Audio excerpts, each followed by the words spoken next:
সুপ্রভাত। আষাঢ় মাস, ইংরেজির 27শে June. 27শে June তুতানের জন্মদিন। সকাল সকাল ঘুম থেকে উঠে ঘরের সমস্ত কাজকর্ম সেরে ফেলেছি। এদিকে চলে এসেছি ভগবানের সেবা পুজো করতে। সেবা পুজোও কমপ্লিট হয়ে গেছে। পরমান্ন রেঁধে ভগবানকে সেবা দিলাম, আর তুতানকে সেটাই আশীর্বাদ স্বরূপ ভগবানের পরমান্ন আর জন্মদিনের দিন দেব। আমি ঘরের যার জন্মদিনই হোক, আমি সকাল সকাল স্নান সেরে ভগবানের সেবা পুজোতে সেদিন পরমান্নটাই রাখি, আর প্রসাদ হিসাবে সেই পরমান্ন সবাই খায়। তো এই তো ওদিকে পুজো সেরে তুতানকে পরমান্ন খাইয়ে চলে এসেছি রান্নাঘরে, রান্নাবাড়ি ছাড়তে। প্রথমেই একটা কেকের আয়োজন করে নিচ্ছি। না একদম ভেজ, কোনো ডিম কোনো কিছু নয়। খুব ইচ্ছে হলো যে নিজের হাতে করে দিই। বেকার কিনতে গিয়ে টাকাও নষ্ট, আর ওই ক্রিমগুলো একদম খেতে ইচ্ছে করে না। ক্রিমগুলো এত বাজে, শরীর খারাপও করে, আর খাওয়াও উচিত নয়। আর নিজের হাতে সন্তানের জন্মদিনে প্রত্যেকটা আয়োজন করা একটা আলাদাই আনন্দ বোধ করা যায়, তাই না? তাই নিজে যেমনই পারি, ভালো হোক খারাপ হোক, নিজের হাতে করা একটা আলাদা, আমার যেমন আনন্দ, সন্তানেরও মনে হবে যে না, মা করেছে আমার জন্মদিন উপলক্ষে। সেটাও কিন্তু একটা আলাদা অনুভূতি।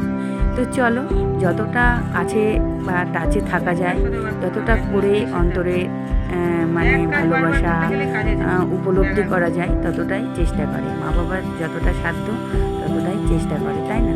তো দেখো, আর করে নিচ্ছি। এখন ব্যাটারটা রেডি করে নেব। তো একটু চাকনিতে ছেঁকে নিলাম। আমি চিনিটাকেও ডাস্ট করে নিয়েছিলাম, আর চিনিটাকে মিক্সিতে ডাস্ট করে তারপরে করেছি। এর আগেও করেছি, কিন্তু ভালো হয়নি। কেন যেন কেকটা আমার খুব একটা ভালো হয় না। অন্য রান্নাগুলো হয়তো করে ফেলি, কিন্তু কেক রান্নাটা এখনও সেইভাবে শিখতে পারিনি। ওদিকে কেকটাকে বসিয়ে দিলাম। অন্যান্য সময় মাইক্রো ওভেনে করি, একদম ভালো হয় না। আজ ওই উনুনে দিলাম। তো ওটা ঢাকা দিয়ে বসিয়ে দিয়েছি, আর এদিকে আমি পোলাওটা রান্নার জন্য প্রস্তুতি নিচ্ছি। এদিকে পনির, চিনেবাদাম, কাজু বাদাম সমস্ত কিছু হালকা দিয়ে ভেজে নিচ্ছি। ভেজে তারপরে চালটাকে ধুয়ে জল ঝরিয়ে রেখেছি, সেটাও দিয়ে দেব। দিয়ে ভালো করে মশলা দিয়ে সুন্দর করে কষিয়ে, একদম যেমন করে পোলাও করে সেরকমই পোলাও করবো। এই পোলাওটা একদম মায়ের কাছ থেকে শেখা। মা বাড়িতে আমাদের অনুষ্ঠান হলেই পোলাও থাকতো আয়োজনে, আর পোলাওটা মা সব কিছু করে দিত, বাবা শুধু হাঁড়ি ঝাঁকিয়ে দিত। পোলাও যত ঝাঁকিয়ে রান্না করবে, ঝাঁকাবে হাঁড়ি, তত পোলাওয়ের টেস্ট হবে।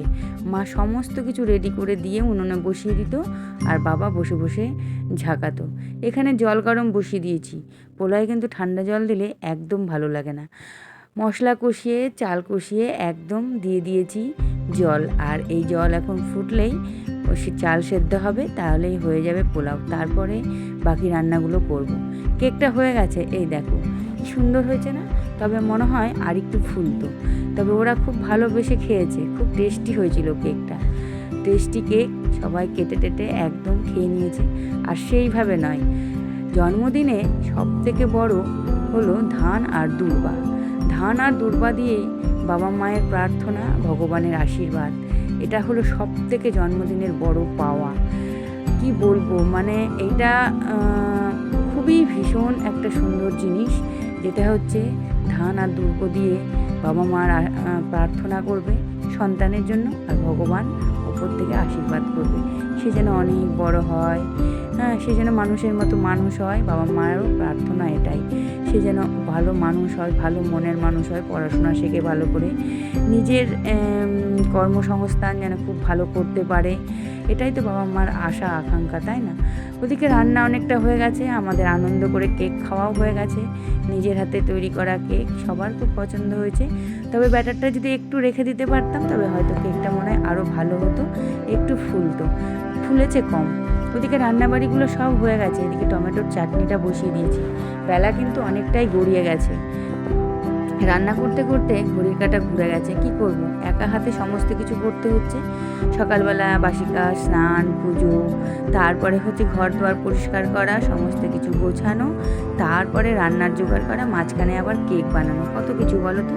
5 রকমের ভাজা করেছিলাম, আলু পনির দিয়ে তরকারি করেছিলাম, টমেটোর চাটনি, সাথে ছিল ক্ষীর, দই, আর পরমান্ন তো আগেই খাইয়ে দিয়েছি। ভগবান ভগবানের সেবা পুজো দিয়ে আর স্যালাড, এই ছিল রান্না। কিন্তু আয়োজন তো করতে সময় লাগে, তাই না? রান্নাগুলো করার আগে তো রেডি করতে হয়, সমস্ত কিছু একা হাতে রেডি করে একদম তারপরে রান্নাঘরে রান্না বসিয়েছিলাম। এই দেখো, একটু টমেটোর চাটনির মধ্যে তেঁতুল দিয়ে দিলাম। ঘরে আমার সবসময় তেঁতুল থাকে। তেঁতুলটাকে ভালো করে চটকে চাটনির মধ্যে দিয়ে এখন ভালো করে ফুটিয়ে নিচ্ছি। কালারই পাল্টে গেছে একদম। চিনি দিয়ে একটু ফুটালে কালারটা দেখবে ভীষণ সুন্দর হয়। একটু আটা আটা হোক, তারপরে নামিয়ে ফেলবো। চাটনিটা এখন কম করি, তবে আজকে জন্মদিন তো একটু চাটনি পাতা না দিলে কেমন লাগে, তাই না? তাই চাটনিটা করলাম। চাটনির মাধ্যমে শরীরে তো অনেক চিনি চলে যায়, তাই চিনি খাওয়াটা অত ভালো না, ওই জন্য চাটনি এখন প্রতিদিনের রান্নার পর থেকে তুলেই দিয়েছি। আমের সময় 2-1 দিন হয়তো আমের চাটনি করেছিলাম, হ্যাঁ, বছরের ফল একটু চাটনি না খেলে কেমন হয়, তাই। ওদিকে রান্নাবাড়ি সমস্ত কিছু হয়ে গেছে, এদিকে আশীর্বাদ পর্ব চলছে। ওর বাবা গাছা প্রদীপ সহ তুতানকে আশীর্বাদ করছে, তাই তুতান হাসছে যে গাছা প্রদীপ সহ তুমি প্রদীপটা নাও। ওর বাবা বলছে নে, একদম গাছা প্রদীপ সহই তোকে আমি আশীর্বাদ করি। হাসছে আর কি করছে। তো এবার ওর বাবার আশীর্বাদ পর্ব কমপ্লিট হয়ে গেল, আমারও হয়ে গেছে।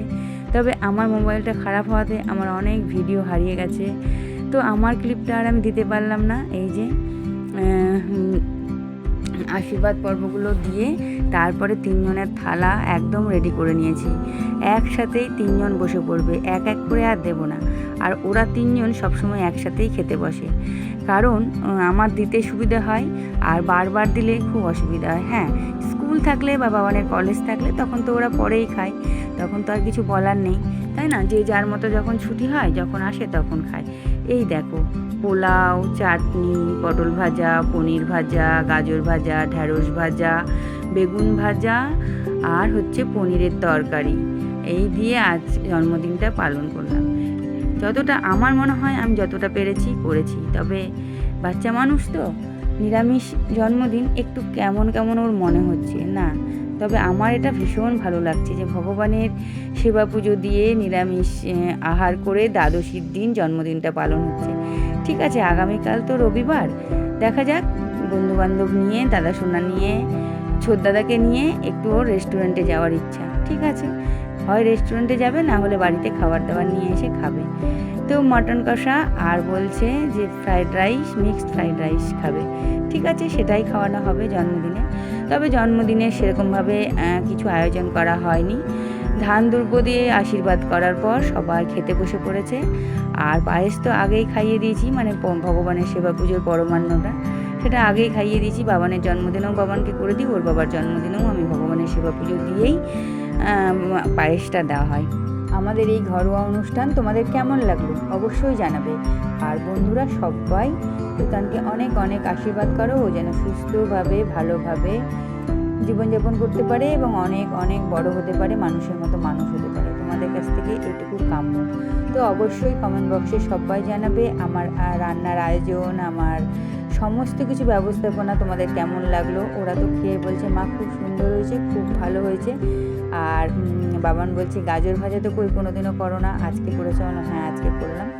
তো ওরা খেয়ে খুবই খুশি। তবে এর সাথে আর একদিন ওদেরকে আমিষ খাওয়াতে হবে, তো অবশ্যই খাওয়াবো। আগামীকাল রবিবার চেষ্টা করব আমিষের একটা আয়োজন করার। আজকে সব কিছু দিয়ে তোমাদের কেমন লাগলো অবশ্যই কিন্তু জানাবে, ঠিক আছে? আর অনেক অনেক আশীর্বাদ করো আমাদের জন্মদিনের অনুষ্ঠানে।